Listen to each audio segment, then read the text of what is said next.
So hello everyone, this is me Kushagra and you are watching my YouTube channel right now here. So आज की इस video में मैं आपको बताऊंगा कि आप लोग कैसे अपने माइंड को डिटॉक्स कर सकते हो, कैसे अपने माइंड को साफ़ कर सकते हो उन सारे क्लटर से जो आपने अपने दिमाग में पिछले 5 6 10 सालों से भरते हुए आ रहे हो। ठीक है, वीडियो में हो सकता है कि मैं थोड़ा सा कहीं अटक जाऊँ, कहीं भी कुछ भी जो है मैं बोल दूँ, तो उतना उसको सीरियसली मत लेना, उतना दिल पे मत लेना। ठीक है, चलो वीडियो को शुरू करते हैं। तो सिंपल सी बात यह है कि तुमने हमेशा अपने आप को नीचा दिखाया है। ठीक है, तुमने हमेशा यही सोचा है कि यार मेरे साथ ये नहीं होगा, मैं इतना बड़ा नहीं बन सकता, मैं इतना बड़ा आदमी नहीं बन सकता। ठीक है, और हो सकता है तुम्हारे घर वालों ने भी कई बार तुमसे बोला होगा, तुमने कभी भी अपने घर वालों से कहा होगा कि तुम्हें 1% क्लब में जाना है, तुम्हें एंटरप्रेन्योर बनना है, तो उससे तुम्हारे घर वालों ने भी कहा हो। लेकिन एक चीज़ मैं तुम्हें बताना चाहता हूँ, वो बात यह है कि तुम रियलिटी में बन सकते हो। जो तुम चाहो रियलिटी में तुम कर सकते हो, जो तुम चाहो रियलिटी में वो तुम बन भी सकते हो। क्योंकि बहुत सारे लोग, जितने भी महापुरुष हैं, वो यही एक बात कहते हैं कि अगर तुम्हारे दिमाग में एक बार आ गया तो तुम रियलिटी में वो चीज़ कर भी सकते हो। और एक चीज़ हमेशा याद रखना कि जो तुम दिमाग में सोच रहे हो ना, वैसे ही पर्सनालिटी में तुम बनते जाते हो। तुम्हें पता है कि अभी तक तुम डिप्रेशन में, एंग्जाइटी में, या तुम्हें ओसीडी भी है, तो तुम कैसे इन सारी चीज़ों में आए हो? इसका रीज़न है कि तुमने हमेशा अपने आप को नीचा दिखाने की कोशिश की है। तुमने किसी अपने दोस्त को देख लिया कि यार मेरा दोस्त तो यहाँ केवीपीआई का एग्ज़ाम दे रहा है, एनटीएसई या जो भी एग्ज़ाम होता है वो, ठीक है, उसका एग्ज़ाम दे रहा है। ठीक है, तुम भी उसके पीछे चले जाते हो बिना अपनी कैपेबिलिटी देखे, तुम भी चले जाते हो अपना एग्ज़ाम लिखने लगते हो। ठीक है, अगर तुम्हारा दोस्त यूपीएससी की तैयारी कर रहा है तो तुम यूपीएससी की तैयारी करने चले जाओगे, तुम्हारा दोस्त नीट की तैयारी कर रहा है तो तुम नीट की तैयारी करने चले जाओगे, तुम्हारा दोस्त अगर आईआईटी की जेई की तैयारी कर, तुम जेई की तैयारी करने चले जाओगे। ये ऐसे नहीं होती हैं चीज़ें। उसके पास कैपेबिलिटी है, इसीलिए जो है वो जा रहा है प्रिपरेशन करने। तुम्हारे पास कुछ और कैपेबिलिटीज़ हो सकती है, तुम उसको फाइंड आउट करो। उसने अपनी कैपेबिलिटीज़ को फाइंड आउट कर लिया, लेकिन भाई प्रॉब्लम ये है ना कि तुम आज तक कभी अपनी कैपेबिलिटीज़ को फाइंड आउट ही नहीं कर पा रहे हो। तुम दूसरों से देख देख के अपने आप को कंपेयर करके तब अपने आप अंदर कैपेबिलिटी जबरदस्ती डाल रहे हो। फॉर एग्जाम्पल, तुम्हारे मामा के लड़के ने अगर जेई निकाल लिया तो तुमको ये लगता है कि तुम भी निकाल सकते हो। देखो, एक चीज़ बताऊँ, जिन्होंने जेई एग्ज़ाम जैसे जो एग्ज़ाम निकालते हैं, ठीक है, नो डाउट मेहनत लगती है, लेकिन डिसिप्लिन भी होता है उनमें। ठीक है, तुम अगर 6 महीना या 1 साल तैयारी, डिसिप्लिन और कंसिस्टेंसी के साथ बैठ के तैयारी कर लोगे एक बार, तो तुम्हारा भी निकल जाएगा। लेकिन फ़र्क यहाँ पे आता है कि तुम्हारा दिमाग और तुम्हारा मन उसमें लग रहा है कि नहीं लग रहा है। फॉर एग्जाम्पल, अगर तुम्हारा मन ही नहीं लग रहा है काम करने में, तुम्हारे मैथ्स के क्वेश्चन सॉल्व करने में मन ही नहीं लग रहा है, तो तुम कैसे जेई का एग्जाम निकाल सकते हो? तुम्हारा मन लग रहा है बिजनेस करने में, तुम्हारा मन कर रहा है कंटेंट क्रिएशन में। अगर तुम्हारा मन यहाँ पे लग रहा है तो रियलिटी में उस चीज़ को एक्सेप्ट करो ना। तुम एक्सेप्ट नहीं कर रहे हो, इसीलिए तुम्हारे दिमाग में उससे क्लटर बनता चला जा रहा है। अब तुम कुछ भी अपना दूसरा काम कर रहे हो, तुम्हारे घर वालों ने तुम्हें प्रेशराइज आके तुम्हें काम दे दिया कि यार बेटा अब यूपीएससी की तैयारी करो, हमारे पड़ोस के प्रमोद ने निकाल लिया यूपीएससी, तुम भी निकाल सकते हो। बस ले आए, अगले दिन से हम लक्ष्मीकांत लगाने लगे, बैठने लगे, क्वेश्चन लगा रहे हैं। ठीक है, बैठ के उसके समझ में कुछ आ नहीं रहा है। बहुत सारे लोग ये भी करते हैं और ये एक रियलिटी है। मुखर्जी नगर के तुम चले जाओ यूपीएससी एस्पिरेंट्स को देखने, वहाँ से मैं बेट लगा के कह सकता हूँ 60 to 75% लोग अपने रिश्तेदारों के बच्चों को देख कर आते हैं। कुछ 20% लोग ही होंगे, 30% लोग ही होंगे जो अपने मन से अपने आप तैयारी करते हैं, ना तो मैक्सिमम लोग दूसरों को देख कर आते हैं और यहीं पे फंस जाते हैं। फिर बाद में कहते हैं इंडिया में एम्प्लॉयमेंट नहीं है। अरे इंडिया में एम्प्लॉयमेंट आएगी कैसे? तुम जब इंडिया में ही एम्प्लॉयमेंट देने वाले ही कोई नहीं है तो कैसे आएगी इंडिया में एम्प्लॉयमेंट? तुम्हें अगर मैं कहता हूँ कि अपना खुद का स्टार्टअप शुरू करो, तो तुम यार जॉब में पीछे पड़े रहते हो, जॉब तुम्हारी लग नहीं रही है ना? बुरा नहीं मानना, लेकिन फिर भी ये बात बता रहा हूँ। तुमसे मैं कहूँ अगर कि तुम जो है अपना कंटेंट क्रिएशन करो, तो तुम कहते हो भाई मेरे पास टाइम नहीं है, एग्जाम में है। तुम्हारे पास दोस्तों के साथ सुट्टे मारने के टाइम है, तुम्हारे पास कंटेंट क्रिएशन का टाइम नहीं है। ठीक है, मैं सब अच्छे से जानता हूँ। और फिर उसके बाद बैठते हो फिर यार डिप्रेशन में, आज तो डिप्रेशन हो गया, अब जो है आराम से बैठ के सोच रहे हैं कि क्या होगा लाइफ में। मोटिवेशन रील्स देख रहे हैं, आरंभ है प्रचंड, है ना, ये सारी रील्स देख रहे हैं। उसके बाद फिर मोटिवेशन लेके फिर हम लक्ष्मीकांत उठा के पढ़ रहे हैं उसको। ऐसे नहीं होती ये चीज़ें। तुम जो सोच रहे हो, तुम्हें लगता है कि चीज़ें आसानी से हो जाती हैं, लेकिन आसानी से नहीं होती है मेरे भाई।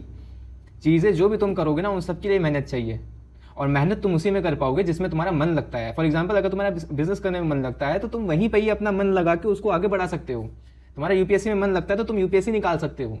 ठीक है, ये इस बात को समझो। तुम्हारा जेई का एग्जाम निकालने का मन करता है, तुम्हारा इंजीनियर बनने का मन है, तुम्हें उसमें कुछ रिसर्च फील्ड में करने का मन है, तो तुम वो चीज़ें कर सकते हो, तुम दूसरी फील्ड्स में नहीं जा सकते फिर। और इंडिया में सबसे बड़ी प्रॉब्लम यह है कि तुम दूसरों के बच्चों को देख के तुरंत चले जाते हो प्रिपरेशन करने। ठीक है, थोड़ा सा भेड़ बकरियों वाली चाल से थोड़ा साइड में निकलते हैं और अपने आप को एक्सप्लोर करते हैं कि हम क्या कर सकते हैं अपनी लाइफ में।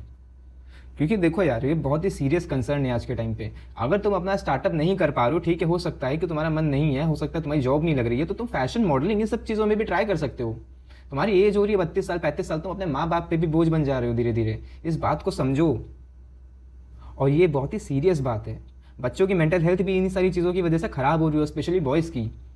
ठीक है, मैं तुम्हें डिमोटिवेट करने नहीं आया हूँ, लेकिन तुम्हें यहाँ पे मैं एक चीज़ मोटिवेशन के तौर पे देने आया हूँ कि तुम्हारे में कैपेबिलिटीज़ है, तुम कर सकते हो चीज़ें, बस तुम कर नहीं रहे हो, तुम वो एक्सप्लोर नहीं कर पा रहे हो अपने अंदर। तुम्हें किसी ने बता दिया कि एक सरकारी नौकरी है, एक प्राइवेट नौकरी है, कुछ कहीं नौकरी मिल जाए, कहीं वो मिल जाए, ऐसे नहीं होता है। हमेशा सबको नौकरी मिली ज़रूरी नहीं है, हमेशा तुम्हें खुद के लिए भी कुछ करना पड़ेगा। अपना स्टार्टअप शुरू कर सकते हो तुम, बस तुम्हें एक नज़रिया चाहिए देखने का, बस दुनिया को देखने के लिए एक अलग सा नज़रिया चाहिए होता है, मेहनत करने के लिए एक कैपेबिलिटीज़ होनी चाहिए तुम्हारे अंदर, बस इतना ही होता है। और लोग कहते हैं कि यार पैसा भी तो होना चाहिए। मैं बताऊं, मैंने अपना स्टार्टअप शुरू किया था 0 रुपीज़ से, एक पैसा, बिना पैसा लगाए। बहुत सारी वेबसाइट आती है, तुम ड्रॉप शिपिंग कर सकते हो। आगे अगर तुम्हें वीडियो चाहिए तो तुम कमेंट कर देना, मैं तुम्हें बता दूंगा। लेकिन एक चीज़ को ध्यान रखो, अगर तुम डिप्रेशन एंग्जाइटी में जा रहे हो ना अपनी पढ़ाई की वजह से, अपनी चीज़ों को लेकर, तो वो चीज़ छोड़ दो, उसका कोई काम नहीं है। फिर तुम्हारा जिसमें मन लगता है तुम वो काम करो, क्योंकि तुम्हारी लाइफ है। इसके बाद जब तुम अपनी लाइफ में फेलियर पाओगे तो तुम्हें कोई पूछने नहीं आएगा, और तुम्हें सक्सेसफुल बनना है। इस बात को समझने की कोशिश करो। दूसरे के लड़कों को देख के तुम जा रहे हो यार पढ़ाई करने, तुम जा रहे हो किसी कम्पिटेटिव एग्जाम के, किसी जॉब की प्रिपरेशन करने, ऐसे नहीं चलता है। तुम्हारे अंदर जो कैपेबिलिटीज़ है उसको देखने की कोशिश करो मेरे भाई। और तुम कब समझोगे ये बात, मुझे नहीं पता तुम कब समझोगे, लेकिन एट लास्ट मैं तुमसे यही कहना चाहता हूँ कि प्लीज़ अपने आप पे ध्यान देने की कोशिश करो, अपने आप को एक्सप्लोर करो, क्योंकि तुम में बहुत ज़्यादा कैपेबिलिटीज़ हैं, तुम बहुत कुछ कर सकते हो। अच्छा, उस एग्ज़ाम से कई गुना बेहतर चीज़ें तुम कर सकते हो।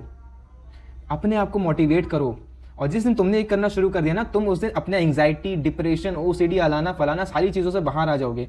एक चीज़ बताता हूँ, नहीं 2 चीज़ बताता हूँ। पहली चीज़, अभी वीडियो बंद करके शीशे के सामने जाना और अपने आप से बातें करना। यार मैंने तुम ऐसे बातें करना, मैं बताता हूँ यार मैंने तुम्हें कितने दिनों से नहीं देखा कुशाग्र, तुम कितने ज़्यादा परेशान हो मैं समझ सकता हूँ, लेकिन तुम अपने आप पे बिलीव करो, तुम कुछ ना कुछ बहुत अच्छा करोगे, तुम कुछ ना कुछ बहुत बढ़िया करोगे। ऐसे बात करो अपने से। तुम्हारे मन में जो भी थॉट्स आते हैं जिनकी वजह से तुम्हें एंग्जाइटी और डिप्रेशन है, ठीक है, उन थॉट्स को लिखो। बाहर जाओ, लाइटर लेके, लाइटर तो तुम लोगों के पास होते ही होंगे, लाइटर लेके, माचिस लेके पेपर में लगा दो आग, बस। और फिर उस दिन से तुम्हारी वो सारी चीज़ें बाहर निकल जाएंगी तुम्हारे दिमाग से। फिर तुम्हें सिर्फ अपने पे फोकस करना है, अपने आप को एक्सप्लोर करो। रियलिटी में अगर कुछ अच्छा करना है तो एक्सप्लोर करो अपने आप को कि तुम क्या कर सकते हो क्या नहीं। 4 लोग आएंगे, वो 4 लोग से 4 दिन ही याद रखेंगे तुम्हारी चीज़ें, और तुम्हारी यहाँ पे पूरी लाइफ है। अपनी लाइफ को देखो आगे तुम कहाँ जा रहे हो, इस चीज़ को समझने की कोशिश करो। वीडियो पसंद है तो लाइक कर देना। अगर तुम्हारा दोस्त कोई ऐसे ही डिप्रेशन में जा रहा है यार, तो उसके लिए भी शेयर कर देना इस वीडियो को, शायद उसको भी मोटिवेशन मिल जाए और वो भी अपने आप को एक्सप्लोर करने लगे। क्योंकि जिस पढ़ाई से तुम्हें डिप्रेशन एंग्जाइटी हो रही है, जिस काम से तुम्हें डिप्रेशन या एंग्जाइटी हो रही है, तुम्हारी मेंटल हेल्थ खराब हो रही है ना, इसका मतलब वो काम तुम्हारे लिए नहीं है मेरे भाई। तुम्हारे लिए कुछ और ही डेस्टिनी है, यूनिवर्स ने, गॉड ने तुम्हारे लिए कुछ और ही चीज़ बना के रखी है अलग से। बस तुम्हें सही पाथ पे जाना है, और तुम सही पाथ पे तभी जा सकते हो जब तुम अपने आप को एक्सप्लोर कर पाओ। मैं तुम्हें ये मोटिवेट कर रहा हूँ कि तुम एक्सप्लोर करो अपने आप को बस, और अपनी मेंटल हेल्थ अच्छी रखो, मेडिटेशन करो, अपने आप से बातें करने की कोशिश करो, अच्छी सी किताबें पढ़ना शुरू करो। वीडियो पसंद है तो लाइक कर देना और अपने दोस्तों के साथ शेयर भी कर देना, क्योंकि बहुत हेल्पफुल वीडियो हो जाएगी, क्या पता किसी के लिए। Thank you.